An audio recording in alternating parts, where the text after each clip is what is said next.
Rory Stewart is an independent candidate to be Mayor of London. He quit the Conservative Party after losing its leadership contest, during which he made short videos walking around the country, asking the public to meet him and question him. We went on one such walk around Brixton, before stopping at Morley's for some chicken. How's it all going? Great to see you. Could I have a chicken and chips meal with Pepsi, please? Thank you. 2-piece chicken and chips. Make that 2, please, mate. 2, thank you. Rory Stewart, hello. Hello, how are you? I'm good. Yourself? Very, very well. Thank you for bringing me to this. Oh, always a pleasure to visit Morley's. We'll talk about London, your mayoral campaign, but it would be remiss for me when there's a general election going on not to talk to you about that. Jeremy Corbyn last night, that interview with Andrew Neil. What did you think? Well, the bits I've seen of it were just catastrophic. I don't know why politicians in general find it so difficult to apologise. I mean, for goodness sake, as politicians, we do more wrong than you can believe.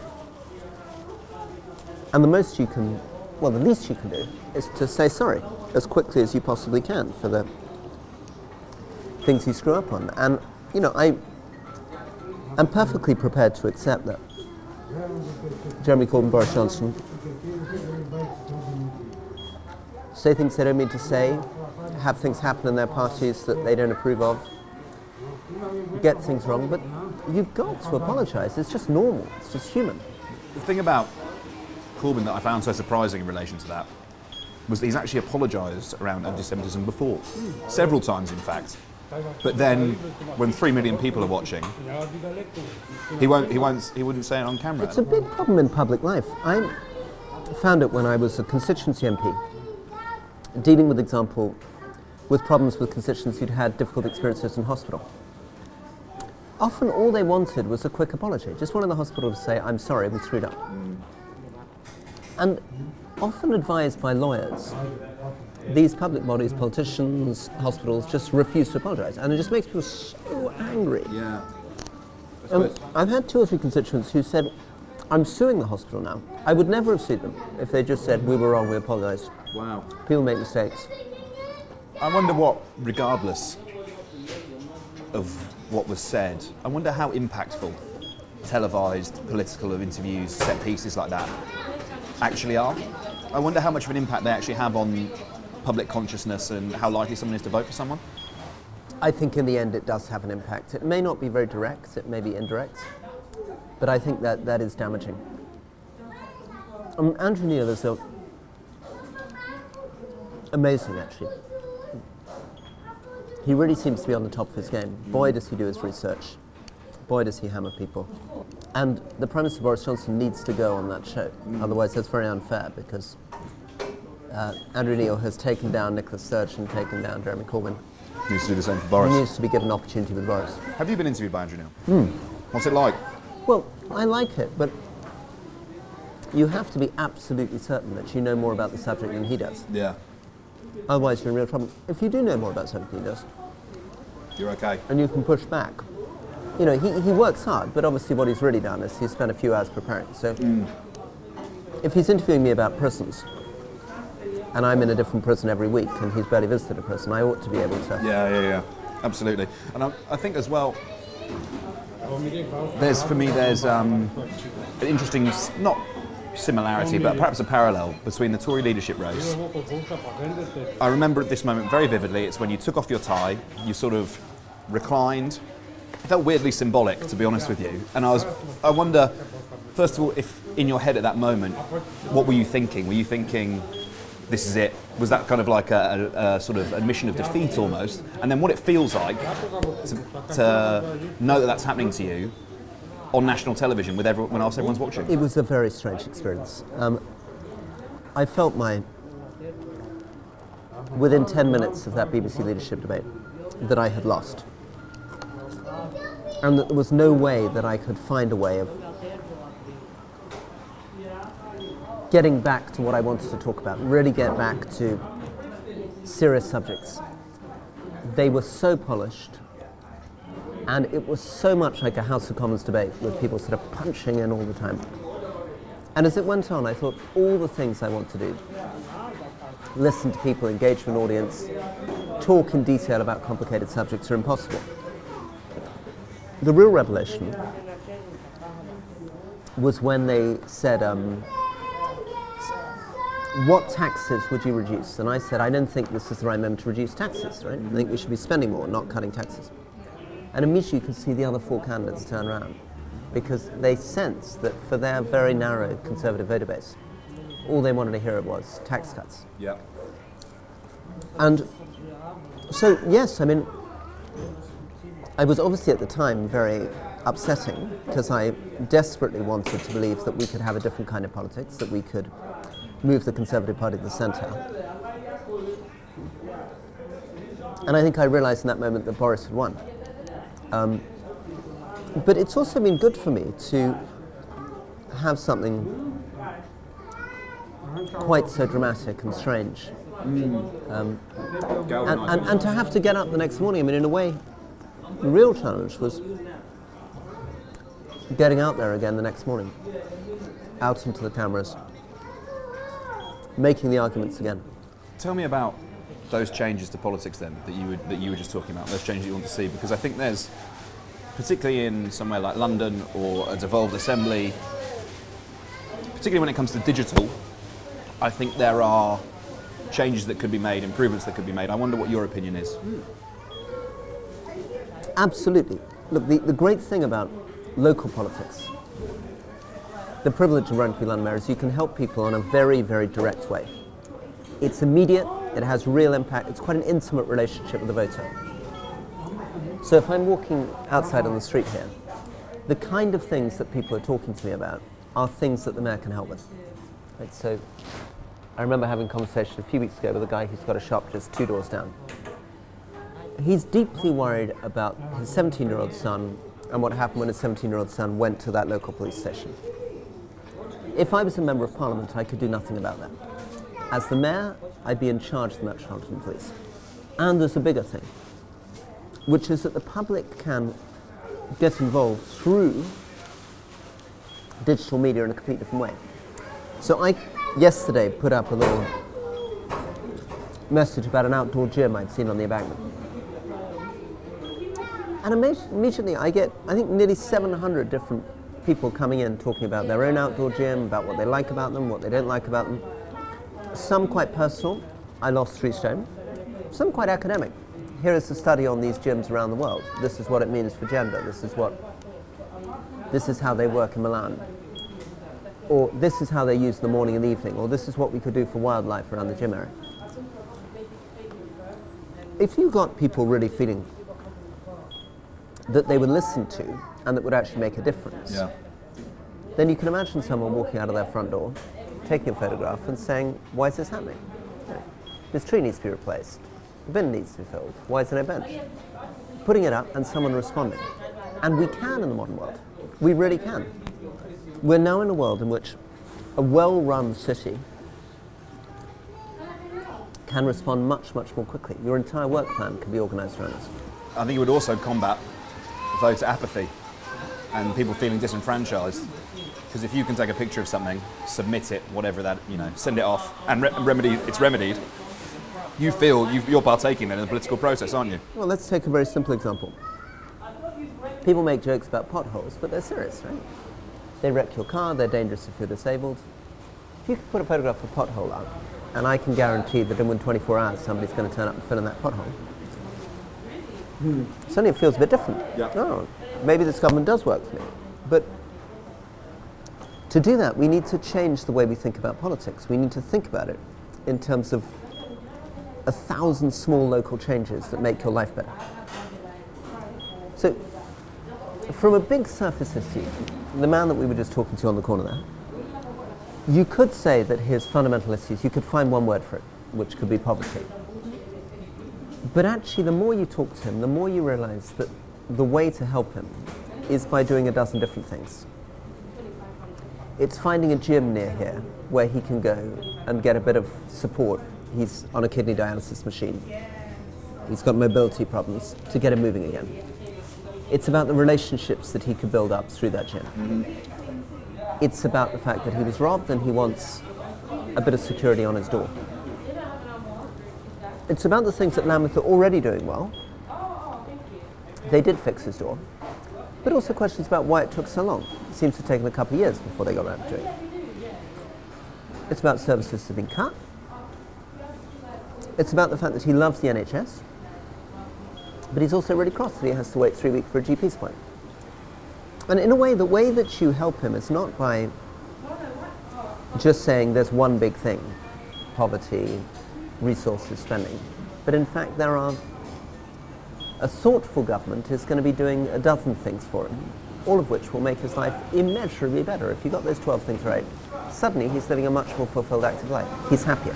There's so many simple things you could do to improve this, and one of these things I'm obsessed with at the moment is trees. Essentially everywhere you go in London, I mean, I'm boring people by tweeting about this all the time, but you just see these spaces. Look at this, right?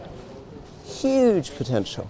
And a facade like this, without spending a great deal of money, just a few trees in front of it, and the whole thing begins to seem less bleak, seems more welcoming. And that's before you get into the carbon benefits, the air quality benefits, etc. The only real feature of this road actually is the anti-ram raid bollards in front of these shops. Right.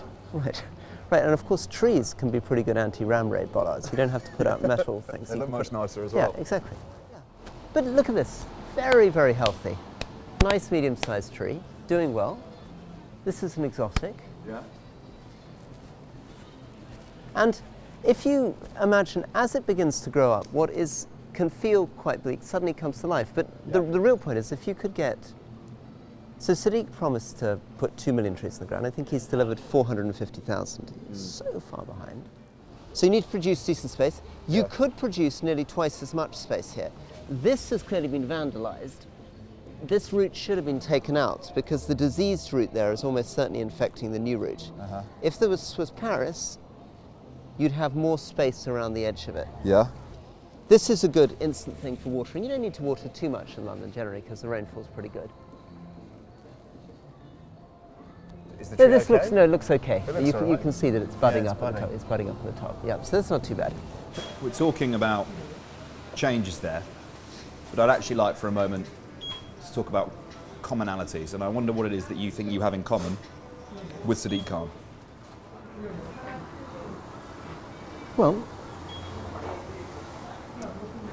he seems to be, from the outside at least, a relatively thoughtful person. I hope I'm quite thoughtful. I think he is very proud of London, and I feel proud of London. I admire some of the practical things he's come up with on transport. So I was trying to think of what he's done since he's been the mayor. Yeah. And of course, because I'm running against him, I tend to focus on things he hasn't done. But one of the things he has done is introduce the hopper fare. That's a smart idea. It's a thoughtful, small idea that makes a lot of difference to hundreds of thousands of lives across London. I guess my complaint about him is I'd like to see him do hundreds of those sort of things. Hundreds of small improvements to lives, not just one or two things. And a lot of it, I think, needs to be around safety. Elaborate, what do you mean?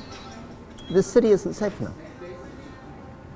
Almost everybody I meet has some story, either themselves or someone they know, who has suffered violence or burglary. Could be that old man there who opens his door and somebody robs his house. Yeah, go on. Please, thank you. It could be talking to someone embarking and they've seen their neighbour have her necklace ripped off her neck. Could be talking to someone in North London whose daughter knows 3 people who've been the victims of knife crime. Including, she says, a friend of hers was attacked with a machete outside the British Library at 3 in the afternoon.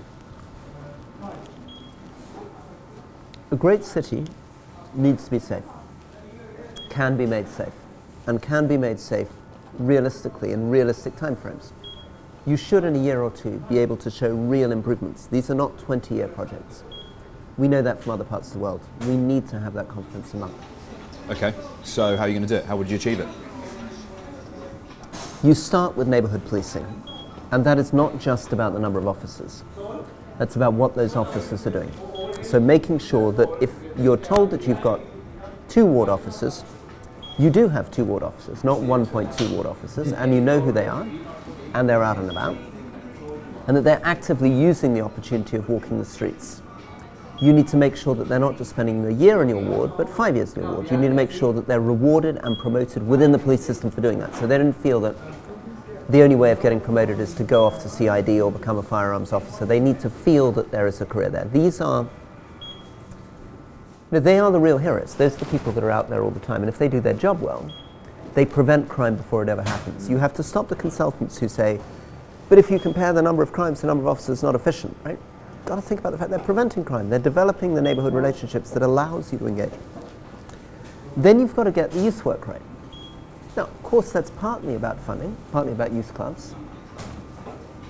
It's partly about making sure you support great charities like St Giles Trust that are bringing in former gang members to make sure that former gang members work with current gang members and that they're close enough in age and they have enough experience to be credible.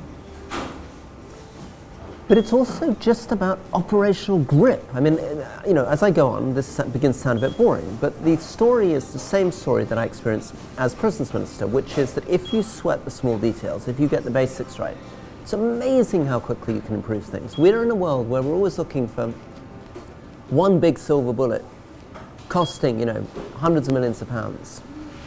But actually, you need to think about public policy problems the same way you need to think about running this restaurant. Right? Running it well is not just about buying good quality chicken. It's about making sure that the place is clean. It's making sure people turn up on time. And it's being relentlessly focused all the time. Keep your eyes open. The same is true with dealing neighborhood security. You need the community to trust you. You need the police officers who know what they're doing. And you need those services really working efficiently on this. And that's what a mayor can bring if a mayor is energetic enough.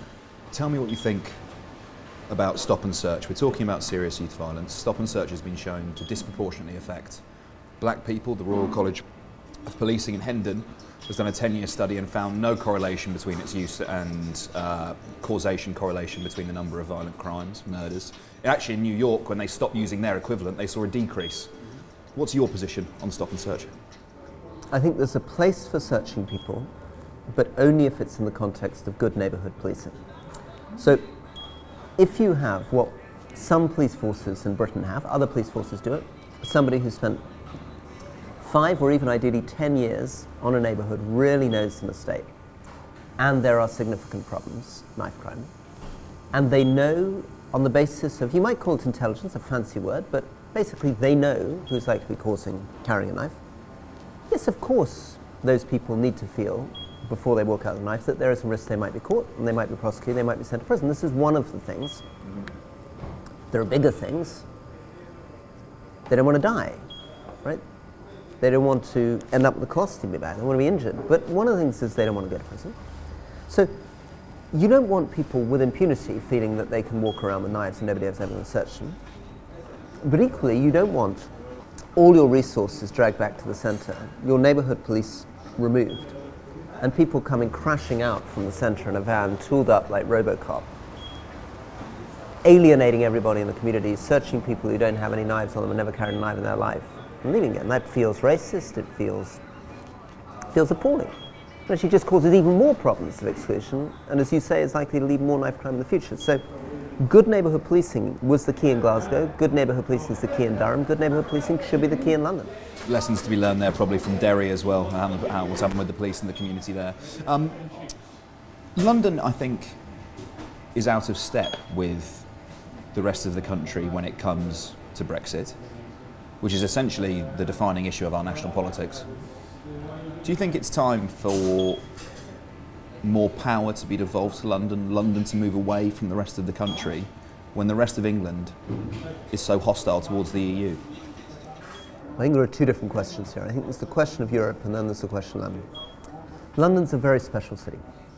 As you say, very different to the rest of the United Kingdom. In some ways, we're moving into a world where cities are increasingly dominant and nation states are less so. It's true in the US, it's true in France, it's true in Britain. London is the most progressive, most economically dynamic part of our whole economy. 38% of people who live in London were not born in the United Kingdom.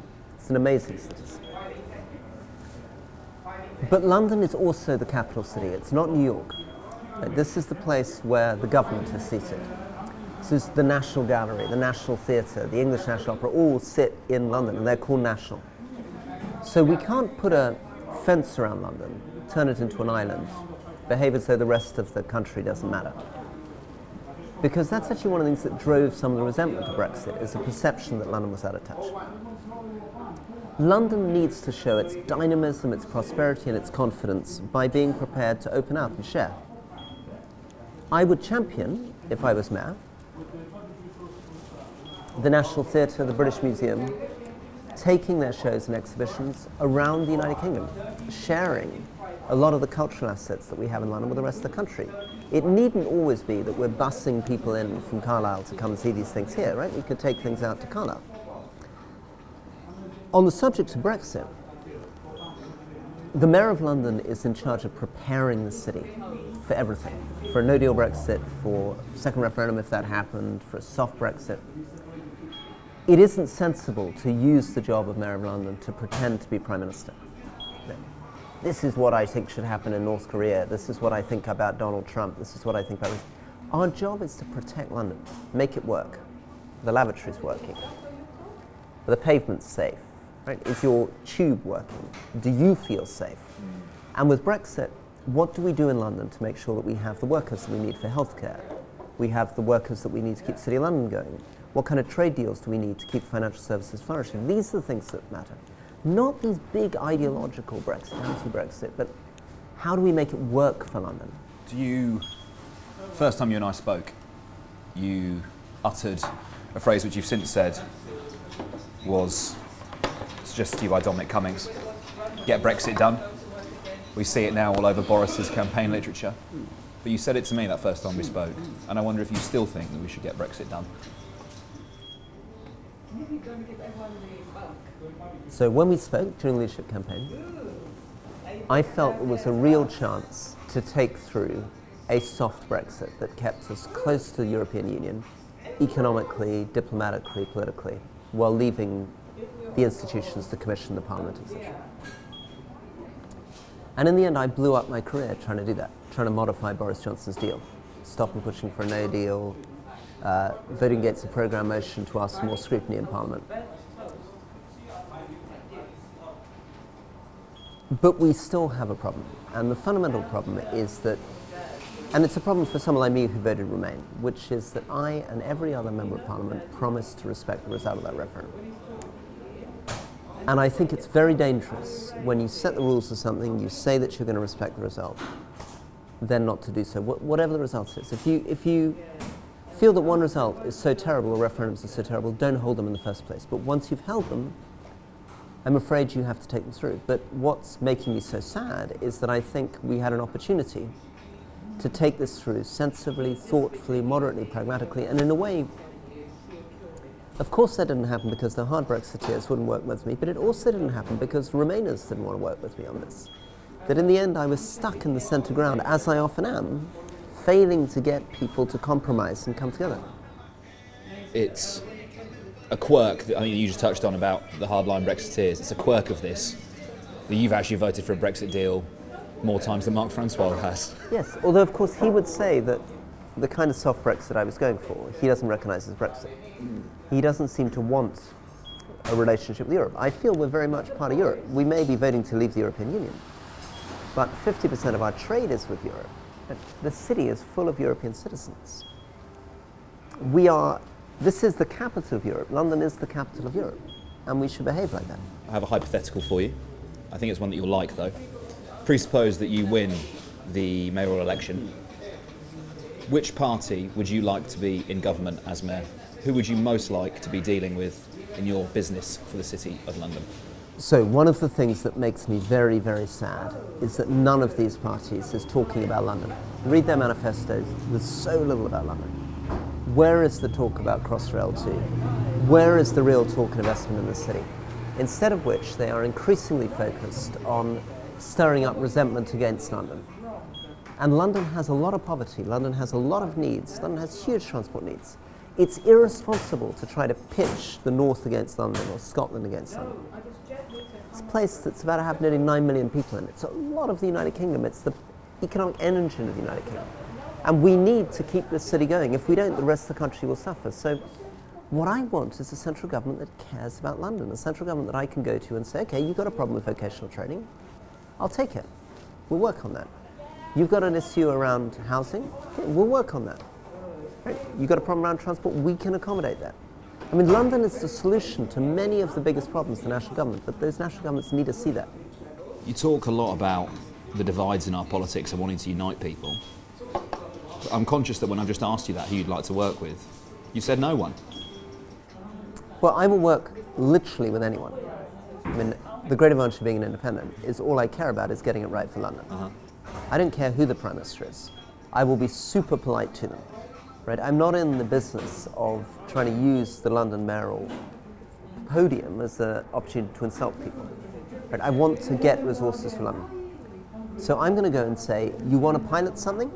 Pilot in London. You've got some money for housing? I can give you the housing.